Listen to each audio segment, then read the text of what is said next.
You're not coming to Christmas this year." My grandson Daniel said it like he was commenting on the weather. Calm, casual, like those words didn't slice straight through me. I sat there on his polished leather sofa, the Colorado winter sunlight bouncing off the massive windows behind him. The house smelled like cinnamon candles and fresh pine. His wife Amelia's doing. She loved her fancy holiday decorations, 12-foot tree in the corner, perfectly wrapped presents, not one ornament out of place. I've been talking about making my famous roast for weeks, the one Daniel used to beg for every December when he was little. "Grandma, no one makes it like you," he'd say, licking gravy off his fingers. I brought it up again, just to keep the old tradition alive.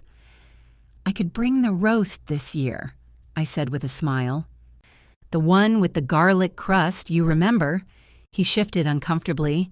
His wedding ring glinted in the light, and then he dropped it. "Grandma, you're not coming to Christmas this year." For a second, I thought I'd misheard him. The hum of the heater filled the silence. "What did you say?" My voice cracked in a way that embarrassed me. He wouldn't look at me. His eyes fixed on the marble coffee table I helped him pick out 3 years ago. The same one I'd paid for when Amelia decided their old furniture didn't fit their new aesthetic. "Amelia's parents are flying in from New York," he muttered. They prefer a certain kind of holiday. It's just easier if..." "They prefer," I repeated slowly, tasting the words like spoiled milk. "Grandma, don't make this harder than it has to be," he whispered. I scanned the room, the silk curtains I'd bought, the hardwood floors my savings paid for, the crown molding I'd covered with a second loan. Every inch of this house carried my fingerprints, my sacrifices, my love. "And where am I supposed to go on Christmas?" I asked. It came out quieter than I wanted. He shifted again. "Maybe Aunt Carol's? Or we could do something after, like the weekend after Christmas." The weekend after, like I was some dentist appointment to be rescheduled. I stood up slowly. My knees ached. Years of hard work in my little diner before I retired. "I see," I said. "Grandma, wait." He started, but I was already walking toward the door, past the family portraits where my face got smaller with each passing year, past Amelia's designer coats lined up like soldiers in the hallway closet. My hand gripped the doorknob. Cold. Solid. Real. Unlike their fake hospitality. I didn't look back. "Tell Amelia's parents," I said. "Merry Christmas." The December wind hit my face as I stepped outside. The air in Colorado Springs bites differently in winter. Dry, sharp, unforgiving. I climbed into my old truck and sat there for a moment, staring at their glowing house.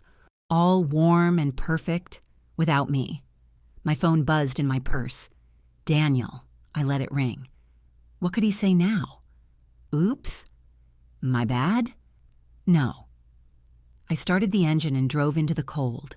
Streetlights flickered on one by one, casting orange halos onto the snow-dusted roads. Every corner of this town held a piece of my past. The diner I built from scratch. The church where I'd hosted every Christmas dinner since Daniel was born. The house I'd mortgaged twice to keep his dreams alive. And now, I was just inconvenient. I stopped at a red light. Across the intersection, I saw a young man loading gifts into the trunk of his SUV. His kids pressed their faces against the window, fogging the glass with excitement. Once upon a time, that was Daniel. Back when love didn't come with conditions. Back before Amelia and her preferences turned my grandson into a stranger. I gripped the steering wheel tighter. My heart hurt, yes. But under that pain, something else began to stir. A low, steady heat. They thought they could cast me aside like an old ornament. They had no idea who they were dealing with. I didn't sleep that night. The clock on my bedroom wall ticked like a hammer inside my skull. Every hour dragged me deeper into a storm I hadn't felt in years, not since the day I buried my husband and swore I'd keep this family together no matter what. I'd kept that promise for decades, through lean winters, broken pipes, overdue bills, and Amelia's expensive taste. But sitting alone at my kitchen table at 3:12 a.m., I realized something brutal. They'd thrown me away like a Christmas card from last year, smiled while they did it too. The next morning, the sky over Colorado Springs was crystal blue, the kind of winter day that fools you into thinking it's warm until the wind cuts through your coat. My phone rang around 9:12 a.m. Amelia.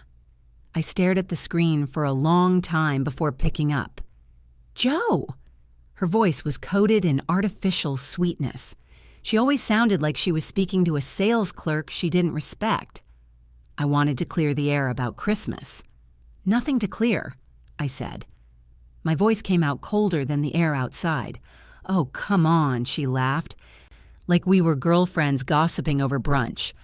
This isn't personal, it's just, my parents have certain expectations. They're very traditional. They like a certain atmosphere. Atmosphere, I repeated. Yes, she said brightly. You know, quiet, elegant dinners, thoughtful conversations, not the usual loud family thing. The usual loud family thing. She meant my thing. The music, the laughter, the food that came out sizzling hot from my kitchen. The kind of Christmas that made neighbors wander over just to get a plate. And frankly, she continued, my parents aren't used to your style of cooking. All that heavy seasoning and, homemade stuff. They prefer more refined dishes. I let out a sharp breath through my nose. Refined, I echoed. Yes, like goose with fig compote and hand-rolled pastries. Not whatever it is you make. I gripped the phone so tight my knuckles turned white. The food I've cooked for your family every Sunday for 5 years. The food your husband grew up on. The food you used to beg me for when your refined meals didn't stretch far enough to feed everyone at the table. Her tone snapped from fake sweet to sharp in an instant. Joe, don't make this about money. You helped us when we needed it and we're grateful. But things are different now. My parents are here, and they move in different circles. They expect a certain standard. Different circles, I said slowly, the words burning as they left my mouth. And where exactly do I fit in, Amelia? She paused for half a second, then said it. The thing she probably believed for years, but never had the nerve to say out loud. You don't. Silence. My ears rang. My throat tightened like I'd swallowed ice. She kept talking, oblivious to the earthquake she'd set off. Look, it's not personal, it's just your background, your way of doing things. It doesn't exactly match theirs. You should understand that. I mean, even your little house feels like a time capsule. My parents expect a certain level of sophistication. I can't risk embarrassing them. Embarrassing them. I stared out the window at my snow-covered porch, the railing I'd painted myself last spring because I couldn't afford to hire anyone. The wind chime Daniel made in 2nd grade, still hanging by the door. My world wasn't sophisticated, but it was real, built with calloused hands, not credit cards. Amelia, I said slowly, do you have any idea how much money I've poured into that house you're so proud of? She sighed dramatically. Joe, please don't start this. We appreciate everything you've done, but money doesn't buy class. My parents are educated people. They expect certain conversations, certain etiquette. And I don't measure up, I finished for her. You said it, not me, she replied lightly. The heat rose from my chest to my face. Years of biting my tongue, swallowing her little digs, pretending not to hear the way she called me quaint in front of her friends. It all boiled over in one furious heartbeat. You listen to me, I said, my voice shaking, not from fear, but from holding back too long. I raised Daniel. I worked myself half to death to give him everything. That house you live in, my mortgage, those floors, my savings, that Christmas tree you're decorating for your refined dinner? Paid for by a woman who cooked in a diner for 30 years while raising a family, and you think I'm not good enough to sit at that table? She went quiet for the first time. I didn't wait for her to recover. You want your elegant little party, Amelia? Fine, have it. But remember this day when the ground shifts under your feet, because I may be old, but I'm not powerless, not by a long shot. Joe, don't be dramatic, she snapped. This is just about Christmas dinner. No, I said softly. It's about respect, and you just threw yours out with the wrapping paper. I hung up. The kitchen went dead silent. Even the heater stopped humming, like the house itself was holding its breath. I stood there for a long time, phone still in my hand, feeling something hard and cold settle in my chest. That was the moment. The line between love and payback. They'd drawn it. I was just going to walk it better than they ever imagined. I spent the rest of that day sitting at my kitchen table, staring at a stack of unopened envelopes. They'd been sitting there for months. Bank statements, mortgage slips, insurance letters. I always told myself I'd get around to organizing them. Deep down, I think I avoided it on purpose, because I already knew the truth. I just didn't want to face it. But after Amelia's call, after hearing those words, "You don't fit in," something inside me snapped. I dragged the entire stack into the middle of the table, grabbed my reading glasses, and opened the first envelope. My hands were shaking, not from age, but from fury. It started 5 years ago, when Daniel and Amelia wanted to upgrade from their modest starter home to a sprawling 2-story place in one of those new Colorado Springs developments with mountain views, gated driveways, and HOA fees that could feed a small village. They didn't have the down payment. I did. I remember signing the papers like it was yesterday. "Grandma will pay you back," Daniel had said, holding my hand with that same sweet, boyish smile he used when he wanted an extra slice of pie. I believed him. Down payment, $52,000 from my savings. Savings I'd built penny by penny from 3 decades of flipping pancakes and pouring coffee in my little diner off Nevada Avenue. I'd planned to use that money to fix up my house, maybe travel a little. Instead, I handed it to them with love and trust. Then came the monthly mortgage payments, $2,600. Every 15th of the month, like clockwork, money left my account and slid into theirs. It started as, just for a little while, when Daniel lost his job. Then Amelia went through what she called her entrepreneurial phase, which was just code for maxing out credit cards on luxury candles and imported tableware.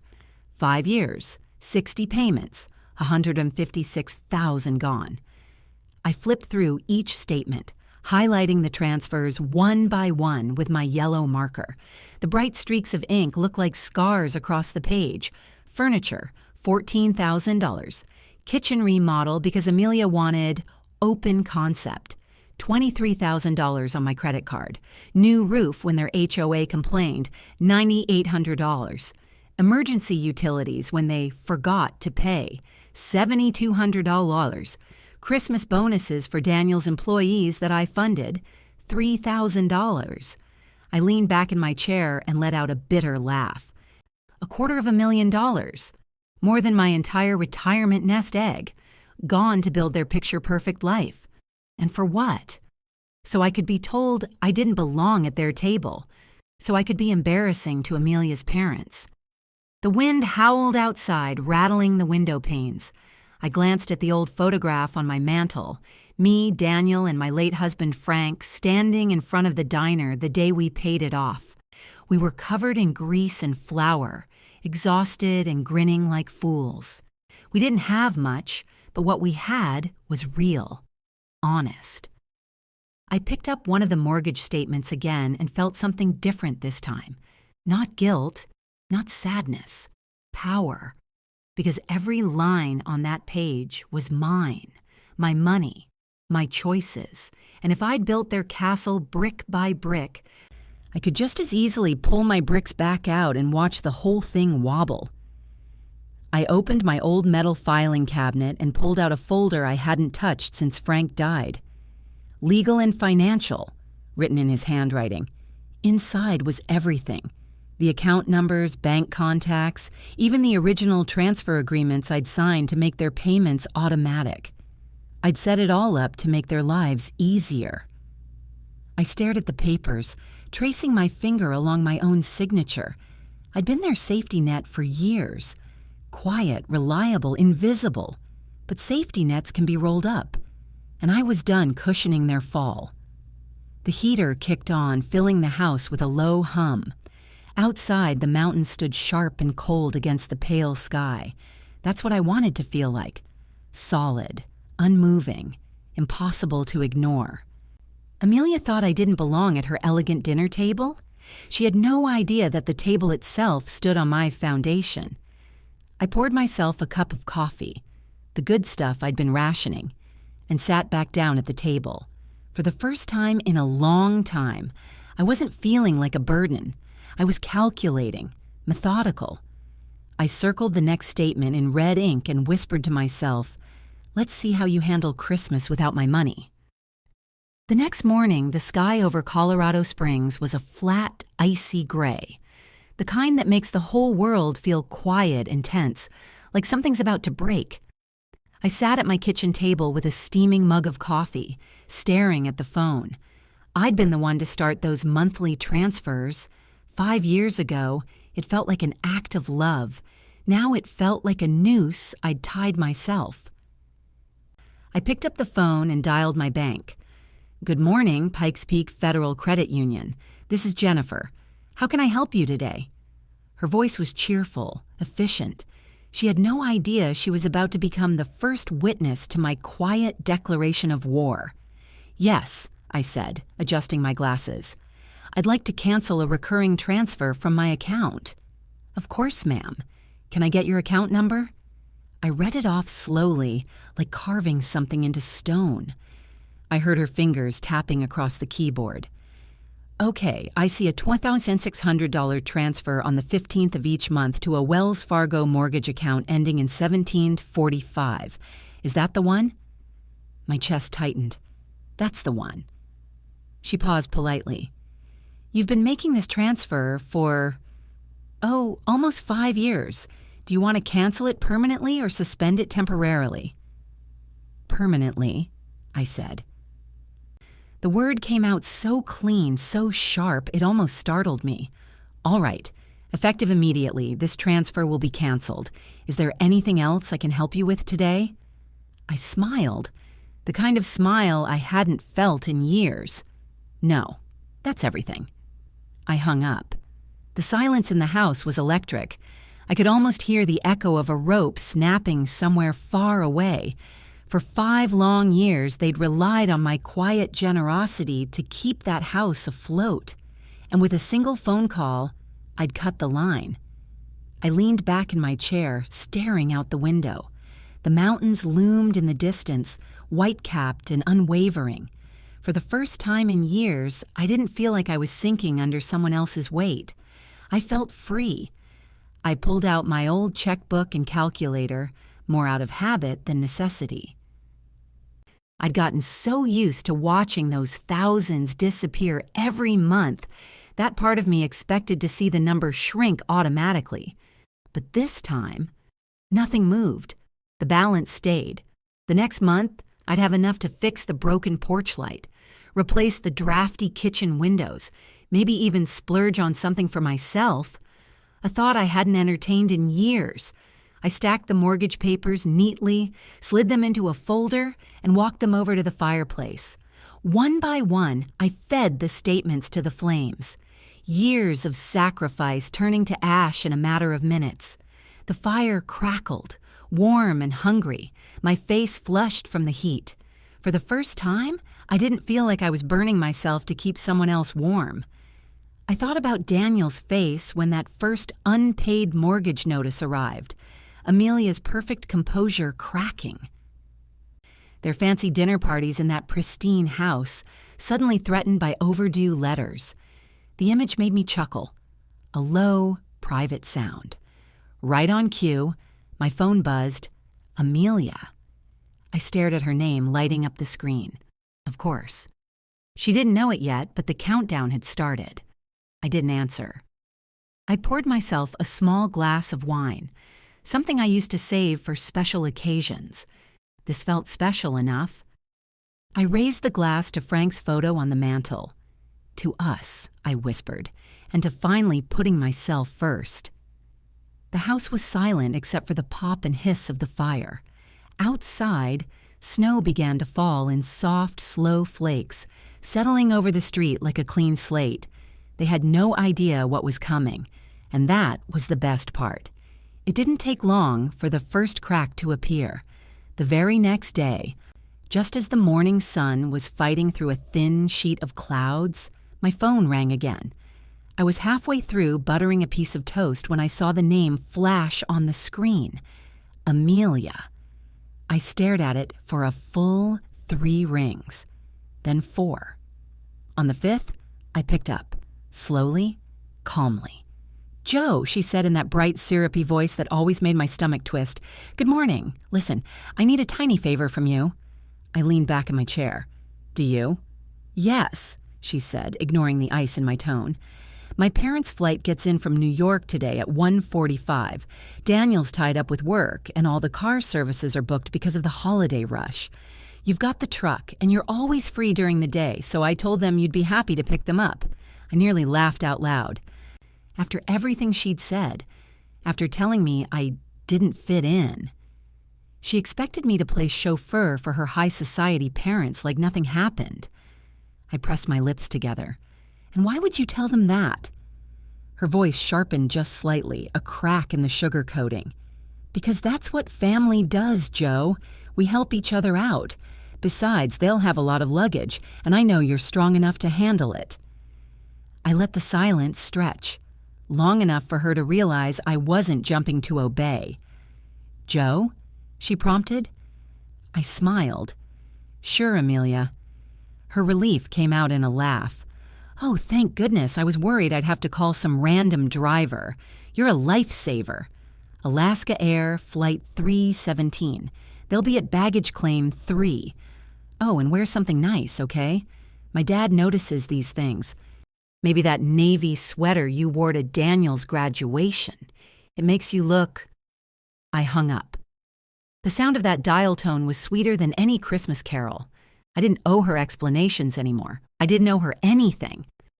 I spent the rest of the day doing exactly what I wanted, sorting through old recipe cards, reorganizing my pantry, and watching the snow drift lazily past the window. At 1:45, instead of hauling luggage at the airport, I was making myself a pot of tea. At 2:10, the first call came. Amelia. I ignored it.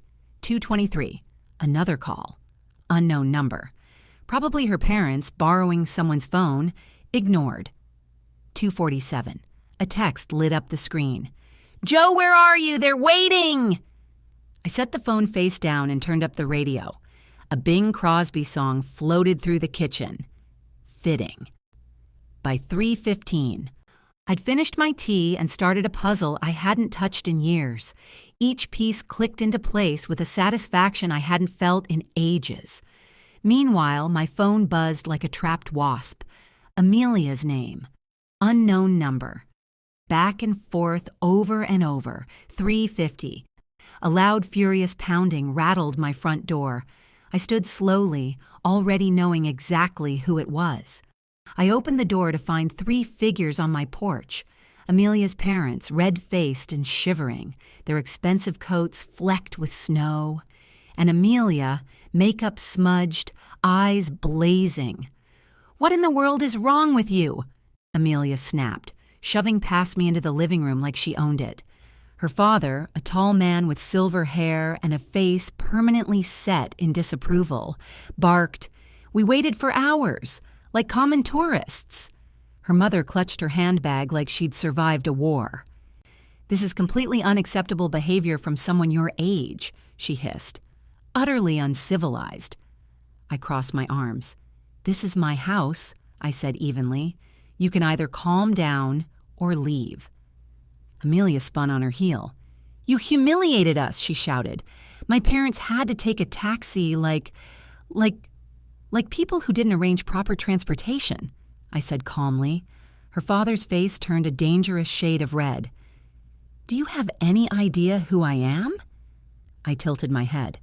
No, and I don't care.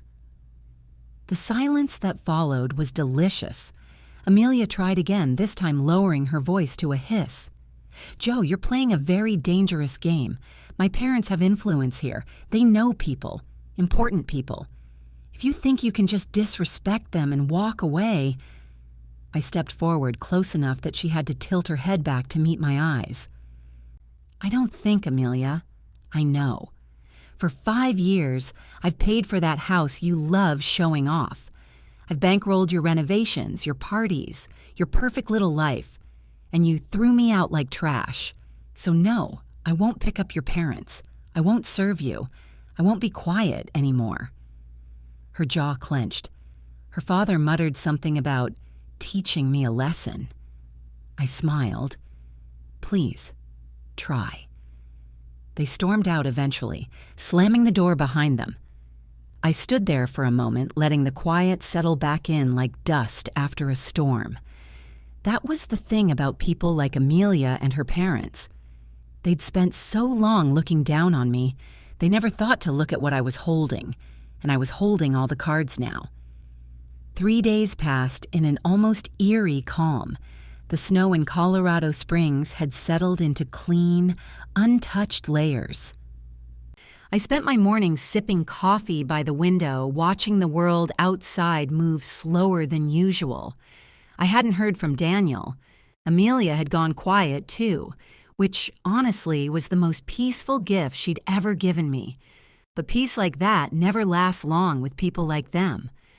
On the third morning, I was halfway through my crossword puzzle when I saw my own face staring back at me from the front page of the Colorado Springs Daily Review. Local elderly woman abandons visiting couple at airport during winter storm. Right beneath the headline was a photo of me from years ago. My old diner's grand opening picture, hair perfectly curled, eyes full of hope. Now it sat above a story that made me sound like a villain straight out of a holiday melodrama. I read the first line out loud. When prominent community members Richard and Sylvia Langley arrived in Colorado Springs to spend Christmas with their daughter, they were shocked to be left stranded at the airport for over 4 hours by family member Joanna Green. My mug froze halfway to my lips. Joanna Green. Me. The article went on. The couple, both in their late 50s, were left in freezing temperatures as a winter storm warning was issued for the region. We called repeatedly, but she never answered, said Richard Langley, a retired banking executive. We were forced to take an expensive taxi in dangerous weather. At our age, this kind of treatment isn't just inconsiderate, it's dangerous. Dangerous. It had been 50 degrees and sunny that day. Not a single flake had fallen until hours later. I kept reading. They'd even thrown in some quotes from concerned neighbors about my erratic behavior and possible cognitive decline. That part stung. Deep. They were painting me as a bitter, unstable old woman who'd snapped during the holidays. No mention of being excluded from Christmas. No mention of 5 years of financial support. No mention of Amelia's little speech about me not fitting in. Just a one-sided tale, carefully designed to ruin my reputation in the community I'd lived in for over 40 years. At the bottom of the article, in small print, was the byline, Patricia Morton, lifestyle editor. I didn't recognize the name, but I didn't have to. Richard Langley was a retired banking executive, Amelia's father, a man who absolutely had the kind of connections that could get a hit piece like this printed within days. I folded the paper neatly, laid it on the table, and sat back. This wasn't a family spat anymore. This was war. For a few minutes, I just sat there, listening to the old clock tick on the wall. I could feel my heartbeat slow down, like my body was shifting gears. I wasn't hurt. Not anymore. I was focused. I pulled my laptop out from the cabinet. It was old, but it worked. I opened a blank document and typed 3 names at the top: Richard Langley, Sylvia Langley, Amelia Green. And under that, in bold, leverage. I started with Richard. Banking executive, pillar of the community, regular donor to some local business association. I found his LinkedIn, his alumni pages, mentions of speeches he'd given at the country club. A man who liked to look squeaky clean, the kind who couldn't afford cracks in his perfect public image. Sylvia's social media was even easier. She lived online, posting about charity luncheons, wine tastings, every vacation she took. Every post was like a carefully curated museum of upper-class perfection. And Amelia? She was an open book. Instagram check-ins at expensive restaurants, endless stories from inside my grandson's house, captions like, "So grateful for our beautiful home this Christmas," every appliance, every inch of that kitchen, bought with my money, on display for her friends to admire. I clicked through their lives like I was flipping cards in a deck. One by one, patterns started to emerge. Financial timelines, photos that match dates of transfers, a perfect trail of hypocrisy laid out in public. Then, almost by accident, I noticed something on Daniel's LinkedIn, a new connection. Patricia Morton, the same lifestyle editor who'd written that little elderly woman abandons couples smear. I felt a cold thrill run through me. Richard had used his connections to plant the story. Probably made a few calls, pulled a few favors. That was smart. I had to give him that. But here's the thing about people like the Langleys. They're so used to controlling the narrative that they never imagined someone like me could turn the spotlight back on them. I looked up at the calendar hanging on my wall. December 21st. 4 days until Christmas. 4 days to make sure this story didn't end with me as the town's crazy old woman. 4 days to rewrite the ending. I didn't feel small anymore. I didn't feel like the embarrassed grandmother on the front page of the paper. I felt sharp, focused, dangerous. The article was their opening move. Fine, let them have it. They'd thrown a snowball. I was about to send an avalanche down their mountain. I pulled out a thick manila folder from the bottom drawer of my old filing cabinet. It had been sitting there for years. Receipts, mortgage records, bank transfers, signed agreements. Every dime I'd ever poured into Daniel and Amelia's shiny Colorado Springs fantasy life was in that folder, quietly gathering dust. I spread everything out on the kitchen table like evidence at a trial. 5 years of mortgage transfers, highlighted in yellow month by month, $2,600. $2,600. $2,600. $156 in total. A photocopy of the down payment wire, $52,000. Receipts for the kitchen renovation Amelia had to have because open concept is trending, $23,000. Furniture invoices, HOA fines I'd covered, emergency utilities I'd paid when their online payments glitched. By the time I was done organizing, I had a mountain of cold, irrefutable proof. It wasn't just numbers, it was a story. My story. The one Amelia's family had conveniently erased. I started making copies. 1, 2, 3, 12. The sound of the printer filled the house. Steady, rhythmic.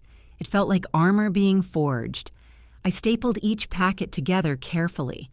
On top of every one, I attached a copy of the newspaper article, the one that made me look like a heartless old woman, and scribbled in red pen, "The truth they left out." By the time I finished, the kitchen table looked like a war room. Then I turned to the digital front. Richard Langley was all over social media with his philanthropy and community leadership. He'd spent years crafting this perfect image of a respectable, cultured man, a man who didn't abandon his daughter's benefactor at Christmas. I started digging deeper. Public tax records, HOA newsletters, archived photos. You'd be surprised what people leave lying around in plain sight. I found at least 2 instances where Richard had quietly benefited from my financial help without even realizing it. The landscaping project on their property, paid for by a temporary transfer from my account 3 years ago. Amelia had called it just a short-term favor. I smiled to myself. Every favor was a thread, and I was ready to start pulling. But the real stage wouldn't be online. It wouldn't be the paper either. It would be their Christmas dinner. Through Amelia's Instagram stories, I'd already pieced together her grand plans. She was hosting her parents' friends, some neighbors, a few of Daniel's work contacts, 12 people total, all of them from their tight little circle, all of them the kind who read the daily review and believed what they saw.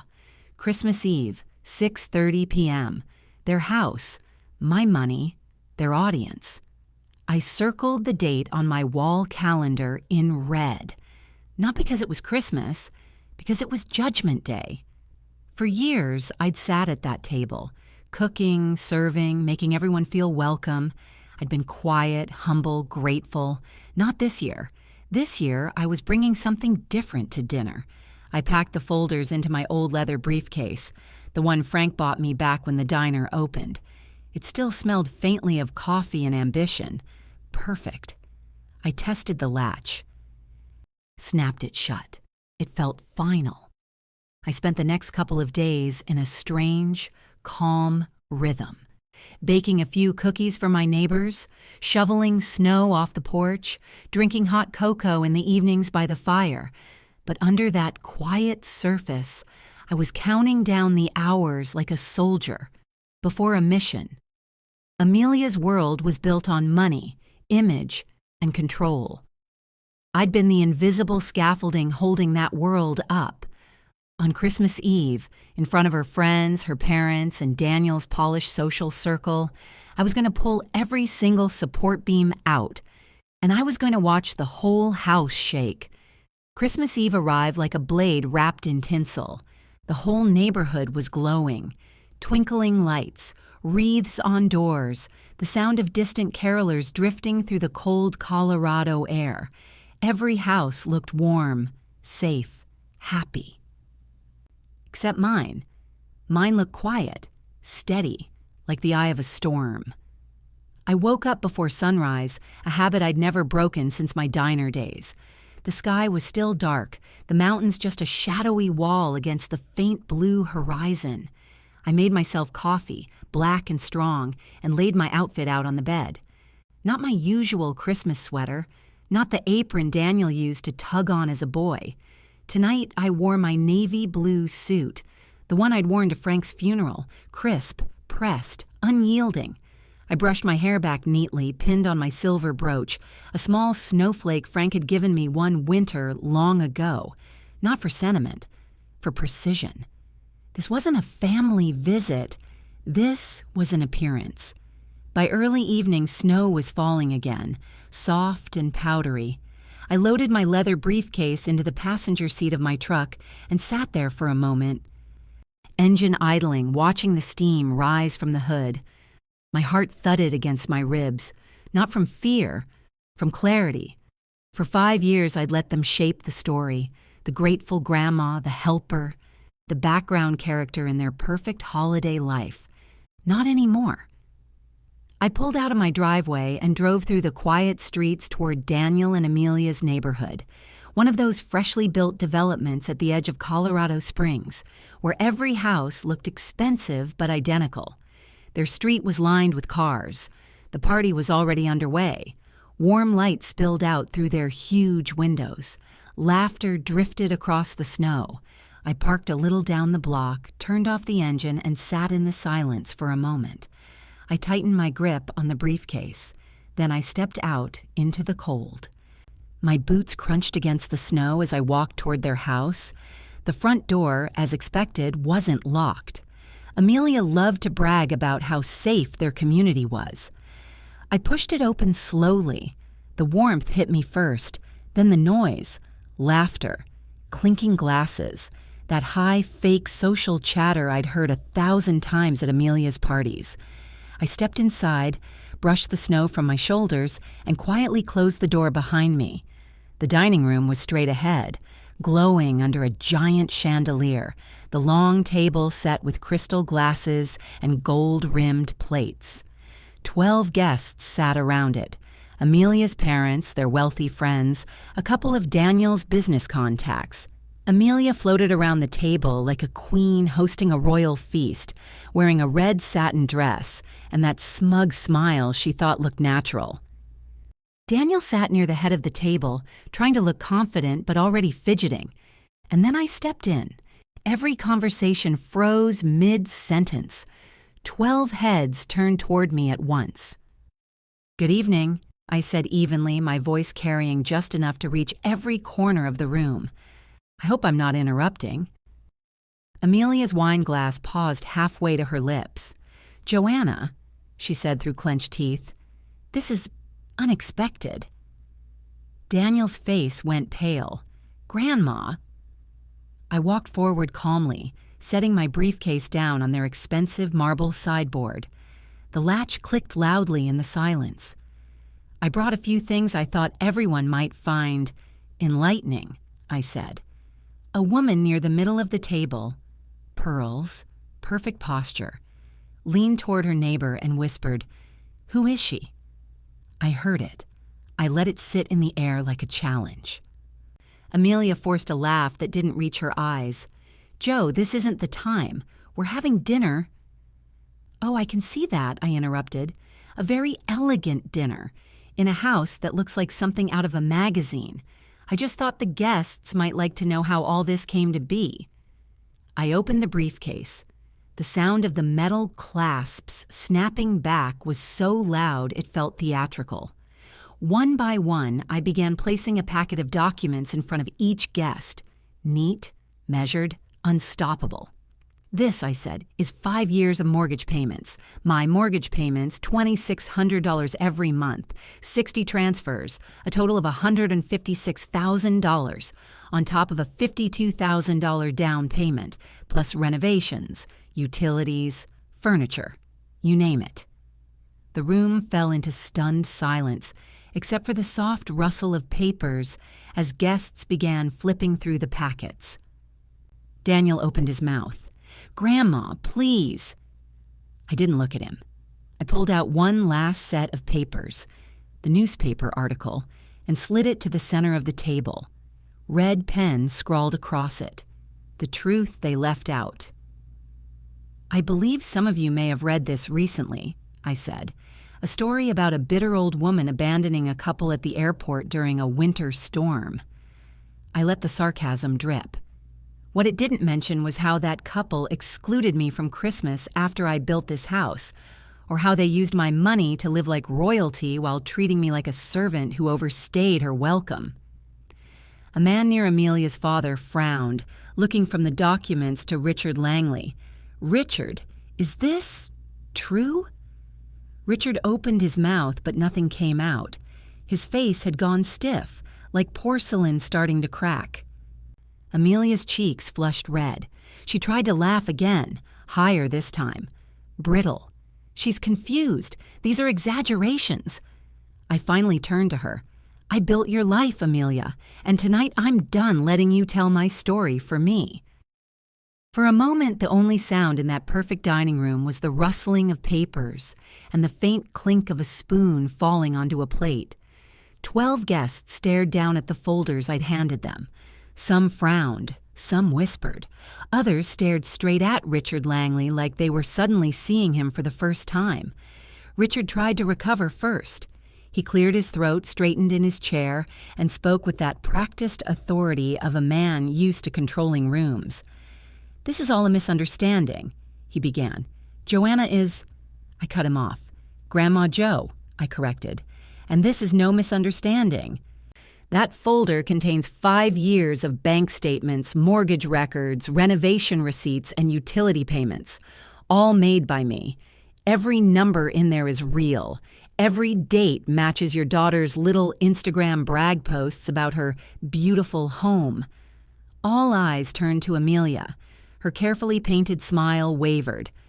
"She's exaggerating," she said quickly, her voice thin and brittle. "She offered to help. We never asked for all of that." "You didn't have to," I snapped. "Every time Daniel called crying about losing his job, every time you maxed out your cards on imported decor and forgot to pay the gas bill, I stepped in. Not because I had to, because I loved my grandson. And what did I get for it?" I leaned forward slightly, voice low and steady. "A phone call telling me I didn't belong at your Christmas table." The silence after that hit like a hammer. A man near the end of the table, some neighbor of theirs with slicked back hair, flipped through the papers again. "Wait, this is $250,000, he muttered, incredulous. "She paid this much?"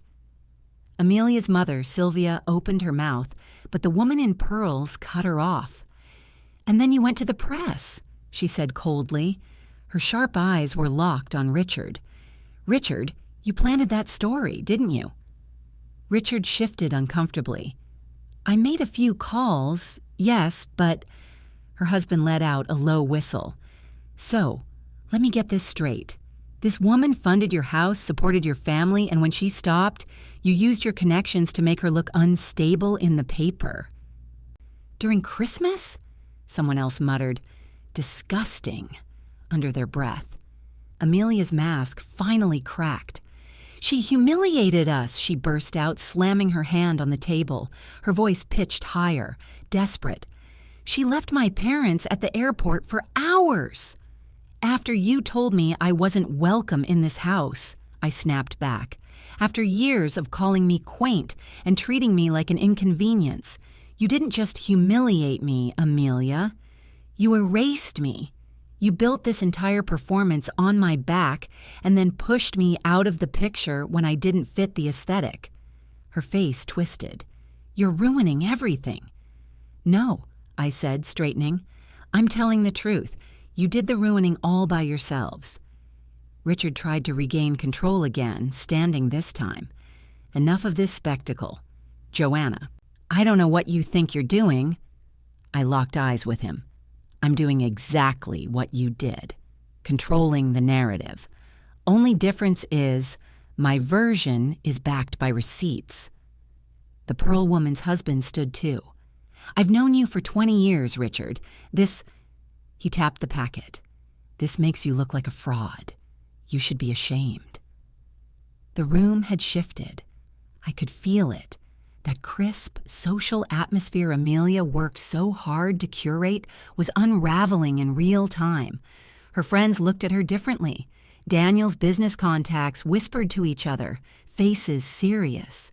The beautiful holiday dinner now felt like a courtroom, and I was holding all the evidence. And then Daniel spoke. "Grandma," he said, voice soft, trembling. "I didn't know about the article." I turned to him slowly. For the first time, he looked small. Like the boy who used to sit on my diner counter swinging his legs while I handed him a chocolate milkshake. But there was no milkshake now, just a grown man who'd let someone else steer his life off a cliff. "You let it happen," I said quietly. "You let her treat me like furniture. You watched them spend my money while you disappeared into the background." He swallowed hard. "I thought I was protecting my family."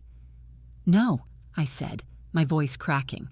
"Not from weakness, but from the weight of years. You were protecting her pride and sacrificing me to do it." He looked down at the table, at the documents, at the guests staring at him. For once, Amelia didn't speak for him. She couldn't. Her control was slipping through her manicured fingers like snow melt. This is a lot," one guest muttered. "I had no idea." "No one did," I said, lifting my chin, "because I kept quiet.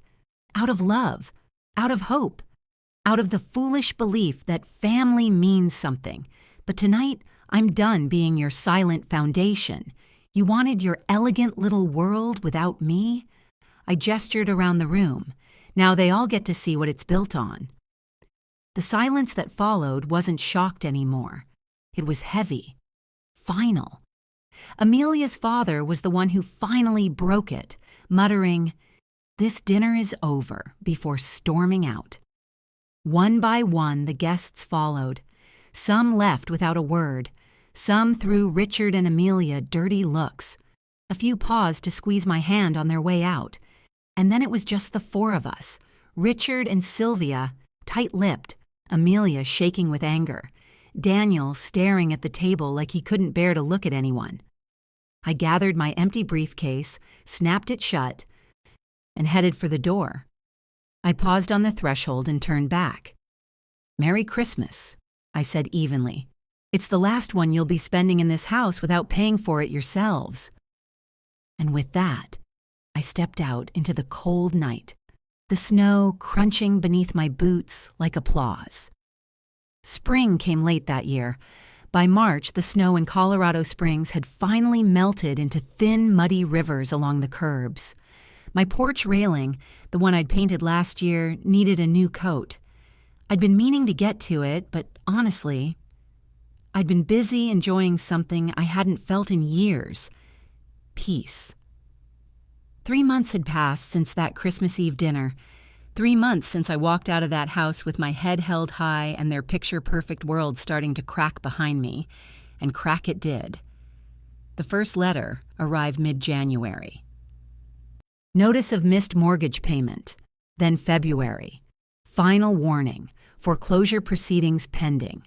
By March, the Langley's fortress was starting to crumble. No more automatic transfers. No quiet safety net. No Grandma Joe paying their bills behind the curtain. The house that had once been Amelia's stage for her elegant dinner parties was now a financial time bomb she didn't know how to defuse. I didn't gloat when I opened the letters. I didn't even smile. I just set them down, sipped my coffee, and thought, actions, consequences. I'd blocked Amelia's number weeks earlier. I was done with her calls, whether they were demands, tears, or threats. She'd tried all three in quick succession before going silent. Richard and Sylvia kept their distance too. Their social standing in town had taken a hit after Christmas Eve. Turns out, people don't take kindly to finding out their philanthropic friends used a 68-year-old widow as their personal ATM and then smeared her in the local paper. And then, one quiet Thursday evening, there was a knock at my door. I knew who it was before I even opened it. Daniel stood there, shoulders slumped, his expensive suit wrinkled, tie half undone.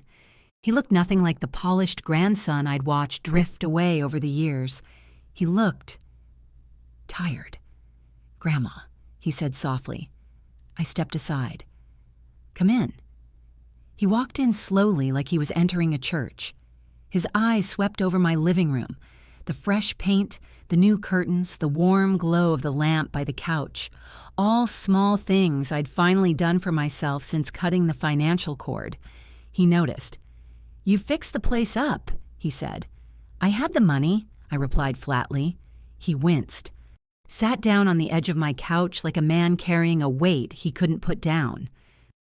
"The house is going into foreclosure," he said after a long pause. "I know," I said. "Those letters came here for years, remember? My name was on everything." He stared at his hands. "I thought I was doing the right thing. I thought Amelia and I could keep up, but we can't. Not without you." I let that hang in the air for a long, long time. Then I asked, "Do you know how much I gave you, Daniel?" He nodded miserably. "I went through the records after Christmas. $237,000. "I know." I took a slow breath. "That's not just money. That was my retirement. That was the trips your grandfather and I never took. That was the kitchen I never remodeled. That was 5 years of my life trying to make sure you didn't drown. And the second I stopped, you pushed me under and called me dead weight." He wiped at his eyes. He wasn't crying like a boy. It was quieter than that. Defeated. Real. "I'm sorry," he whispered. "I should have stood up for you. I should have stopped Amelia. I should have—" "Yes," I said. "You should have." The words didn't come out bitter, just honest. We sat there in silence for a while. Outside, the neighborhood kids were playing in the melting snow, their shouts echoing faintly.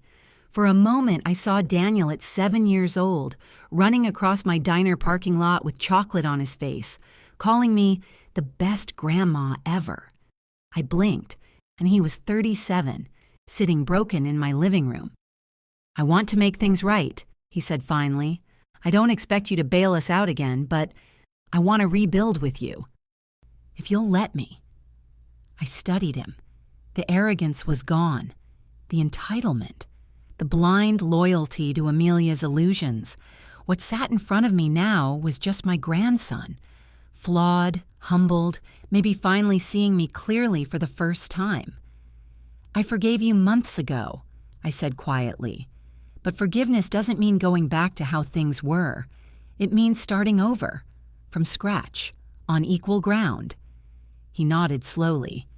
"I can do that." "I hope so," I said, "because next time someone tries to push me out of this family, I expect to see you standing next to me, not behind them." His lips twitched into a small, shaky smile. "You will."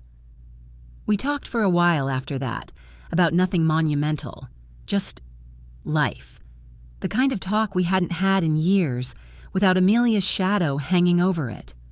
When he left, the porch light flickered as he stepped out into the chilly night. I'd been meaning to fix that, too.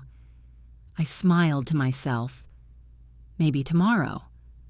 I poured myself a glass of wine and stood by the window, watching the mountains fade into the dark. For years, I'd believed my worth was tied to what I gave them: money, time, sacrifice. But standing there, warm and steady in my own home, I finally understood something simple and powerful. I wasn't their foundation anymore. I was my own. Real family doesn't need you to shrink to fit their world. Real family stands with you. And if they don't, you build a new one. The wine tasted like freedom. The night smelled like spring. For the first time in a very long time, I felt like Grandma Jo again. Not their servant, not their safety net, just me. Strong, unshaken, exactly where I belonged.